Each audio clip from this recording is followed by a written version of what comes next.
Je vais me baser sur un cas concret, ça s'annonce particulièrement captivant. Je vais donc passer par des stratégies importantes qui vont s'appliquer pour toi aussi. Voici Diane, elle a accepté de se prêter au jeu, donc je la remercie énormément. On va regarder principalement le haut de la page, ce qui concerne davantage sa marque personnelle, sa photo de profil, sa bannière et son titre. Elle est créative, elle est motivée par l'action et les contacts, puis elle recherche un environnement stimulant. Pour le reste, on a champ libre. Diane a été adjointe administrative, attachée de direction là, pour l'essentiel de sa carrière. Dû à une blessure au travail, on ne peut pas faire beaucoup d'administration par semaine, peut-être juste un jour ou deux. On va vouloir se concentrer à des tâches qui ne sont pas toujours devant l'ordinateur. Voilà l'un des défis aussi, étant donné qu'on ne connaît pas le domaine avec précision où est-ce qu'on s'en va. Y aller avec un branding qui est relativement vague, mais à la fois intéressant. Diane ne retournera pas aux études. On a parlé beaucoup de choses. On a parlé d'opérationnel, d'événementiel, de service client, de formation. Elle a déjà 8 recommandations dessus. Elle a les langues, sa formation, ses engagements bénévoles, son expérience. Donc, assez avancé. Puis aussi, elle a même revu son URL. Excellent. On a déjà des points de gagner. Je vais continuer à l'optimiser pour l'amener au prochain niveau. Cette portion de la vidéo va être très concrète pour toi, puis ça va pouvoir s'appliquer pour ton profil directement. Parce que je vais te présenter les 10 stratégies qui rendent celui-ci le plus utile possible. Est-ce que tu coches certaines de ces cases-là? Donc, juste le fait d'en avoir un, tout comme Diane, ça permet d'avoir les affichages de postes qui sont sur la plateforme. Avec Indeed, c'est la plateforme principale de recherche d'emploi et puis c'est important donc d'avoir une visibilité non seulement sur les emplois qui se trouvent, mais aussi sur les dynamiques du marché, donc quels employeurs embauchent par exemple, auxquels tu pourras éventuellement faire des candidatures spontanées. Accomplir cette stratégie-là, mais aussi de documenter tes contacts et ton historique d'emploi, chose qu'a déjà fait Diane. Donc, elle a son historique d'emploi ici qui n'est pas encore détaillé. C'est quelque chose que je vais faire suite à la vidéo. Mais également, elle a déjà 450 personnes dans son réseau, donc c'est excellent. Elle peut donc déjà l'entretenir, envoyer au moins des messages personnalisés, puis garder contact avec ces gens-là qu'elle a rencontrés. Diane coche déjà 3 cases sur l'ensemble des stratégies. On va travailler sur le point numéro 4 qui va être de démontrer son professionnalisme et son actualisation.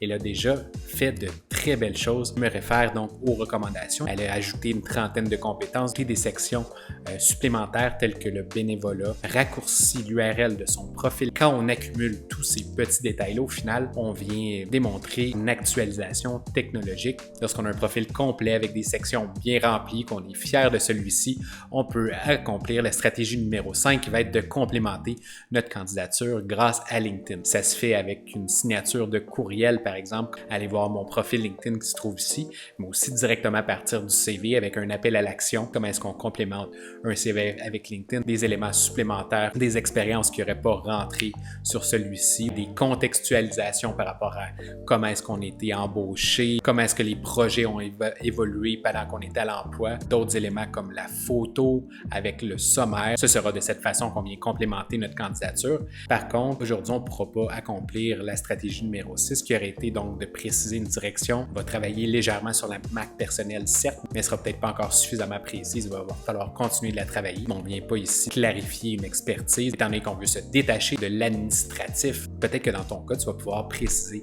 davantage d'éléments relatifs à ta direction ou à ton expertise. Même si tu es en transition de carrière à 50 ans, mais que tu as réintégré les études, tu peux en faire mention dans le titre en utilisant la mention, par exemple, finissant de tel programme ou, par exemple, passionné pour tel domaine. Autre chose qu'on n'accomplira pas aujourd'hui, ce serait de remplacer complètement le CV de Diane, c'est-à-dire d'utiliser son profil LinkedIn pour faire des easy apply là, sur certains sites de candidature ou sur LinkedIn directement. Nous, on va continuer à utiliser le CV en amont, puis à se servir de son profil comme un complément, comme on a vu, à la stratégie numéro 5. On peut mettre tellement de pièces jointes sur un profil LinkedIn qu'à lui seul, il pourrait occuper le rôle de portfolio. Aussi une page de vente. C'est très bien d'avoir son site web personnel avec ses propres pages de service, mais déjà en stand-alone, un profil LinkedIn peut servir comme page de vente à lui seul. Et si tu publies du contenu en plus, chose que peut-être Diane n'est pas prête à faire encore ou que toi tu n'es pas prêt à faire, tu pourras venir le cocher avec un petit crochet vert si tu es prêt psychologiquement à partager avec constance sur le réseau ou à commenter sur des publications. Donc ton profil LinkedIn là, à ce moment-là, passera au prochain niveau qui est celui de démontrer un engagement dans ton milieu, dans une communauté. Aussi, lorsqu'on a un profil qui est prêt à backer nos approches auprès d'inconnus, voilà qu'on peut l'utiliser pour faire de la prospection de clients ou l'utiliser pour démarcher les employeurs avec la messagerie privée principalement. Il faut absolument avoir coché d'autres cases sur cette liste, comme par exemple avoir précisé notre direction, avoir démontré une expertise, avoir partagé des contenus. Plus ces choses-là sont faites, plus ça va backer nos démarches. Le point numéro 10, c'est de venir attirer des inconnus. Par inconnus, je veux dire des employeurs idéalement. C'est toujours le but des gens d'avoir des messages de recruteurs, de recevoir des demandes de connexion de leur part puis qui nous proposent des emplois. Mais dans plusieurs cas, si notre expertise n'est pas suffisamment définie puis qu'on n'a pas fait un bon travail de mots-clés, aussi qu'on n'a pas partagé de contenu sur les réseaux, qu'on ne s'est pas fait connaître, ça va être peut-être irréaliste de s'attendre à des demandes de recruteurs. Peut-être qu'ils vont arriver par-ci, par-là de façon ponctuelle. Ainsi, les 5 premiers points seront nos objectifs. Éventuellement, Diane pourra revenir retravailler sur le point numéro 6, qui va être de définir sa direction, puis de préciser sa nouvelle expertise pour éventuellement travailler sur les points 7, 8, 9, 10 et attirer peut-être, qui sait, des recruteurs vers son profil qui vont lui offrir des emplois ou la rediriger vers des affichages de postes, qui est le niveau ultime quand notre profil sert à générer des ventes et des opportunités de carrière de façon passive. Là, c'est vrai que ça va cocher toutes les cases, puis on a un profil qui est au summum de son efficacité. On a vu donc les 10 points qui rentrent de notre profil LinkedIn le plus fonctionnel, utile, stratégique possible. J'espère que tu as trouvé ça intéressant. Puis maintenant, on regarde qu'est-ce qu'on va faire avec le cas de Diane. On va voir entre autres 4 actions, comment j'ai rapidement pimpé le haut du profil. Alors, première petite victoire rapide, c'est Cégep régional de Lanaudière. On va vouloir que le logo apparaisse. C'est un des petits détails dont je te parlais tantôt qu'on veut ajuster, ne serait-ce que pour démontrer notre actualisation technologique. Quand ces détails-là s'accumulent, on gagne des points auprès des employeurs potentiels. Pour venir afficher le logo, on vient sélectionner dans le menu déroulant Cégep de Lanaudière. Voilà qui va se retrouver dans le haut du profil de Diane. Ici, on a le logo. Ensuite, je modifie la photo de Diane. Je lui ai recommandé qu'elle m'en envoie une autre, puis elle a été encore plus loin, elle a été voir un photographe professionnel. Donc, le résultat est sensationnel. Mais je comprends que tu n'en as peut-être pas le budget.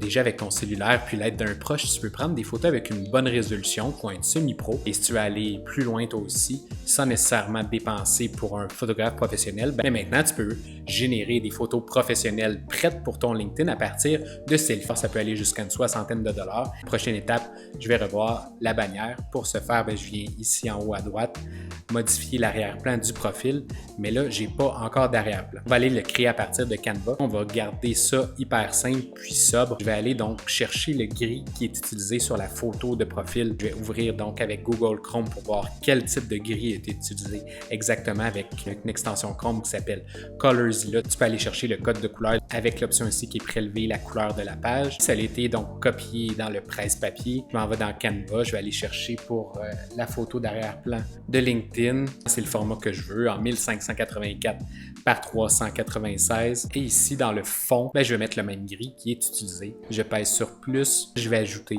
le code de couleur. C'est aussi simple que ça. Éventuellement, je vais peut-être ajouter une citation inspirante au fond de la bannière. Je vais demander à Diane qu'elle me partage une citation qu'elle aime pour ajouter un petit peu d'émotion au profil. Pour l'instant, je vais juste mettre un fond gris, mais c'est déjà une victoire psychologique parce qu'au lieu d'avoir la bannière par défaut de LinkedIn, on va avoir une bannière qui est personnalisée et ça devient stratégique pour nous en termes de notre 4e stratégie, démontrer son actualisation. Lorsqu'on veut rendre notre profil plus professionnel et du même coup communiquer qu'on connaît les fonctionnalités de LinkedIn, c'est une petite victoire facile qu'on va saisir. Déjà, on a un profil de plus avancé. On va aller la changer plus tard pour quelque chose de plus évolué comme bannière, concret qui va communiquer sa nouvelle expertise, tout comme son titre. Ce que Diane m'a communiqué comme besoin, c'est un environnement stimulant où sa créativité est mise à profit. Aussi, elle se dit motivée par l'action.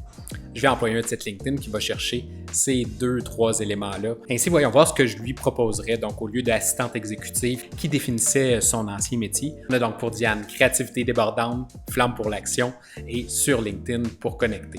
J'ai utilisé des emojis qui est un goût personnel, puis je pense que ça vient rejoindre ses objectifs qui étaient de demeurer assez vagues pour aller rejoindre divers types d'emplois et secteurs d'activité. Donc, voici le résultat de son nouveau haut de page, le fait qu'elle veut un travail qui est davantage relationnel professionnel qui va faire appel à sa capacité à bâtir des contacts solides, des relations durables. Puis aussi, on vient ajouter à son titre un appel à l'action en quelque sorte avec sur LinkedIn pour connecter. La prochaine étape pour Diane va être de modifier son sommaire si tu es curieux. Je t'invite à aller sur son profil pour voir le résultat. Et aussi, je vais venir travailler sur sa section expérience pour détailler son historique d'emploi. Du coup, si tu veux que je refasse ton profil également, gratuitement, complètement, tu peux me contacter au contacte-moi @oeildurecruteur.ca. Ça va me faire un plaisir d'évaluer la chose. Puis la condition, c'est de vouloir apparaître dans une vidéo comme celle-ci.